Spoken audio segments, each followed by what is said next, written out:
Bueno, pues tendré que remontarme a bastantes años atrás. Y para que entendáis mejor cómo fue ese despertar y que no fue nada repentino, sino que en mi caso al menos es gradual, pero sí que quizá tiene un principio que ahora os contaré. Sí que me gustaría situaros un poco de dónde soy para que entendáis el contexto en el que viví, las creencias que me comí de la sociedad, de mi familia, de mis maestros, etc. Y cómo fui descubriendo la mentira que sostenía todo aquello, ¿vale? Hablo desde mi punto de vista. Entonces, yo crecí en Bulgaria, un país del este de Europa, que es cristiano ortodoxo, y tuve la suerte de que mi familia no es ninguna fanática religiosa, ¿vale? Pero sí que hacíamos todas las tradiciones que correspondían desde el calendario religioso, no sé si se llama así, pero bueno, para resumir. Y bueno, digamos que estuve 4 años allí estudiando lo que es la primaria. Y el tercero de primaria, creo que fue, sí, tercero de primaria, porque luego en cuarto, cuando lo terminé, ya me vine para España, pues en tercero decidí apuntarme a religión.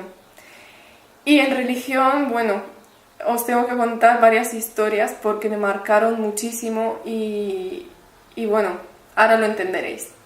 Bueno, pues el primer día estaba el profesor y la primera pregunta que lanzó a la clase, y éramos, yo recuerdo muchos niños, fue: ¿hay alguien que no sea cristiano aquí? Entonces yo recuerdo un chaval muy bajito, entonces él se levantó y dijo: yo, profesor, yo soy musulmán. Y bueno, la reacción de mi profesor fue para mí súper exagerada, que me dejó estupefacta en ese momento porque le echó casi a patadas, ¿vale?, de la clase. Y lo insultó delante de todos, que cómo se atreve a entrar en la casa de Dios. Sí, la casa de Dios se supone que son las iglesias, pero bueno, el profesor siempre decía que cuando nosotros entrábamos en la clase de religión, creábamos como un espacio sagrado donde permitíamos la entrada de Dios, como si Dios no está en todas partes. Pero claro, yo no sabía nada, el profesor era el saberlo todo, ¿no? El mensajero de Dios. Luego recuerdo, bueno, las lecciones, iba, creo recordar, 2 veces por semana. Y recuerdo una vez que la lección era sobre si vamos a ir al cielo o si vamos a ir al infierno. Entonces yo le decía: profesor, pero entonces ¿cómo sabe Dios dónde mandarnos, si al cielo o al infierno? Y él decía: porque Dios es omnipresente, es todopoderoso, y entonces puede escuchar todos los pensamientos que tengas, todas las acciones que haces, todo lo que dices, todo lo que sientes, todo, todo, todo. Entonces yo, con 8 años, creo que tenía, sí, 8 años, eso fue abrumador para mí. O sea, yo me asusté porque de repente yo había vivido mi vida pues en la bendita ignorancia, y de repente yo tenía a un ser todopoderoso que es omnipotente, omnipresente, que me vigilaba a todas horas, incluso casi cuando dormía. Entonces, claro, bueno, yo ahí ya me empecé a tensar. Luego el profesor nos dijo que tenemos que obrar el bien para entrar en el cielo y estar ahí toda la eternidad, o si obramos el mal, pues entonces estaremos condenados para ir al infierno, del que nunca, nunca, nunca nos podremos escapar. Lo cual a mí ya me tensó, si cabe, aún más. Entonces yo le dije: vale, pero profesor, imagínate que en mi caso pues he obrado mucho bien y también mucho mal. Entonces, ¿cómo sabe Dios? O sea, ¿qué pasa? ¿Que cuenta mis acciones? Y dijo: sí. Dice: vamos a ver. Tú, cuando mueres, pues vas a San Pedro, y San Pedro tiene una balanza, y en un lado pone tus acciones malas y en el otro tus acciones buenas.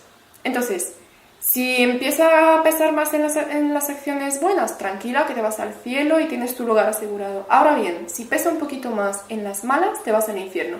Y yo decía: vale, profesor, quizá haya personas que les pese mucho lo malo y entiendo que vayan al infierno porque son malos. Y hay muchas personas que son muy buenas toda la vida y les pese muchísimo más lo bueno que han hecho. Pero imagínate que en mi caso, pues, está más o menos equilibrada la balanza. Entonces, ¿qué pasa? Y me dijo: pues no pasa nada, si está más o menos equilibrada, aunque sea 1 gramo más, aunque sea medio miligramo incluso, me dijo, hacia un lado o hacia otro, te vas para el lado que te corresponde. Y a mí como que me chirrió bastante eso y me sentí incluso más asustada. Porque claro, resulta que si tú eres casi igual de bueno y casi igual de malo, que ojo, no me quedó muy claro lo que es ser bueno y ser malo, ¿vale? A menos que robar, mentir y hacer daño a los demás, no me explicó más cosas. Pues entonces yo pensaba, digo, este Dios me parece o bien injusto o bien demasiado justo, ¿vale? Porque si mide incluso en miligramos tus acciones, bueno, me pareció algo bastante heavy, como diríamos ahora. Y la siguiente cosa que yo recuerdo es que yo empecé a temerle al diablo.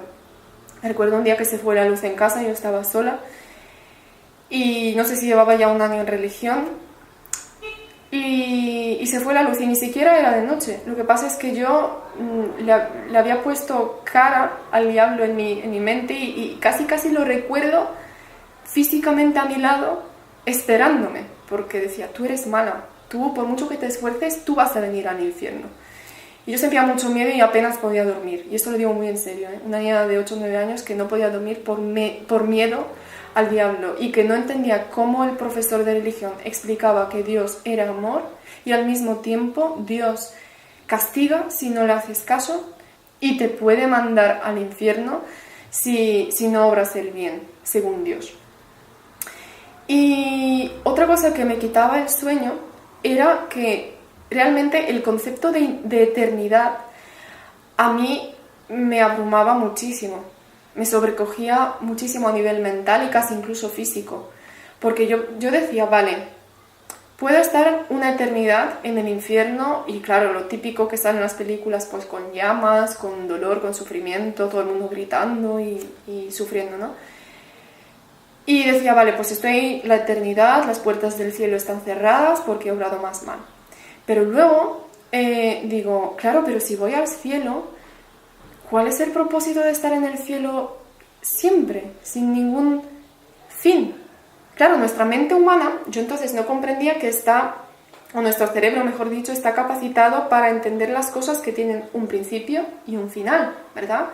La eternidad es un concepto no dual, y es un concepto que va más allá de los límites que nos permiten entenderlo realmente lo que es. Entonces yo a esa edad temprana entendí que me daba tanto miedo estar en el infierno como estar en el cielo, porque lo que realmente temía era la eternidad. Estar haciendo lo mismo todos los días, todas las noches, sea en el infierno, sea en el cielo. Por suerte, bueno, a los 11 años vine a vivir a España. Y no me apunté a religión más, aparte que aquí son católicos, yo soy ortodoxa, nunca me ha quedado claro, pero se supone que es el mismo Dios, pero un poco diferente, no me ha quedado claro el qué. Y bueno, cayó en mis manos un libro, que muchos lo conoceréis, se llama Conversaciones con Dios. Entonces a mí me cautivó, me enamoré de ese libro. Porque primero me era muy extraño que Dios hablara directamente con una persona que por cierto ni era cura, ni era sacerdote, ni era nada. Era una persona normal y corriente, como yo. Y esa cercanía con la que yo pude sentir a Dios, porque muchas veces sentía como que me hablaba a mí, pues eso me sorprendió gratamente. Y bueno, me devoré todos los libros de Neale Donald Walsch. Ahora bien, me quedé con que Dios, si bien no es como me lo había pintado la religión, en este caso ortodoxa, sí que yo pensaba que Dios tenía favoritismos. Porque claro, yo también quería que Dios me hablara, yo también quería escribir un libro. Entonces yo recuerdo que cuando leí los libros, o cuando uno estaba leyéndolos, pues por las noches, cerraba el libro y yo decía, vale, Dios, háblame. Y no escuchaba ninguna voz. Entonces yo decía, bueno, no pasa nada, lo voy a intentar al día siguiente, porque quizá me hace falta algo más. Entonces seguía leyendo y seguía rezando o pidiéndole a Dios que me hablara, seguía leyendo, seguía rezando. Y Dios nunca me habló. Entonces yo empecé a creer que Dios es mucho más bueno y diferente de lo que me habían pintado y de lo que había creído hasta ahora, pero Dios era especial, o mejor dicho, creía que unos hijos suyos son más especiales que otros, porque está claro que a unos les hablaba y a otros no. Muchos años más tarde, bueno, y ahí hago hincapié en que ahí comenzó mi despertar, con este libro, Conversaciones con Dios, porque desde entonces empecé a leer muchos libros, empecé a conocer muchas personas en ese camino del despertar de la conciencia y fui aprendiendo cosas de cada uno de ellos. Y fue, para no extenderme más, fue muchos años más tarde que conocí en aquel momento biodescodificación y al poco tiempo bioneuroemoción. Y como sabéis los que seguís a Enrique Corbera, él es un mensajero también de las enseñanzas de Un Curso de Milagros, entonces me pude dar cuenta también del poder que tenemos en nuestro cuerpo y cómo somatizamos esas emociones reprimidas, esas creencias que se instalan y se reflejan en el estado de salud o enfermedad de nuestro cuerpo. Y también pues me devoré y me gustaban también mucho más sus vídeos de Un Curso de Milagros. Al poco tiempo me compré el libro y desde entonces, de forma bastante intermitente, ahora ya lo he cogido más seguido, pues empecé a leerlo y a practicarlo. Y me pude dar cuenta que las religiones lo que pretenden es oprimirnos, es separarnos unos de nosotros. No hablan de unidad, hablan de que su Dios es el verdadero y los otros dioses no existen, o sea, son falsos. Pero claro, eso si le preguntas a alguien cristiano, por ejemplo, ortodoxo, te va a decir eso, pero si hablas con alguien budista, te va a decir lo mismo. Si hablas con alguien de otra religión, evangelista, etcétera, o musulmán, te va a decir que su Dios es el verdadero. Entonces yo, claro, por fin entendí con Un Curso de Milagros que más allá de todos los dioses que nos estamos inventando, yace la verdad de lo que somos, de quiénes somos, de dónde venimos, hacia dónde vamos. Y que da igual cómo lo llamemos, en realidad no tiene ni nombre, no es antropomórfico como hemos pensado y lo hemos inventado, nuestra imagen y semejanza. Y no es un Dios dual, es decir, si Dios es puro amor, no puede ser un Dios castigador, si es que es intrínsecamente opuesto, contrario. No pueden coexistir las dos cosas, porque entonces, y ahí nos hemos equivocado mucho bajo mi punto de vista, por eso creo que vivimos lo que estamos viviendo en las relaciones interpersonales, sean de pareja, padres, hijos, que entendemos o pensamos que el amor puede existir en el mismo momento en que existe el odio o el miedo, cuando en realidad eso es imposible. Entonces, para resumir un poco, pues no digo que Un Curso de Milagros sea la panacea para todos. Para mí sí que es cierto que es el libro que más me ha abierto los ojos, que más me está haciendo despertar, y me gusta porque me ayuda a darme cuenta de que el miedo no es real, de que el odio, el sacrificio, el sufrimiento no es real, y que la separación no solo que no existe, sino que nunca ocurrió. En realidad nunca ocurrió. Estamos pensando que estamos separados, pero nos estamos proyectando en un mundo de separación, de dolor, de, como decía, de sacrificio, sufrimiento, enfermedad y muerte. Pero en realidad el Hijo de Dios o el Hijo del Amor, como quieras llamarlo, no puede sufrir, no puede estar separado de lo que es.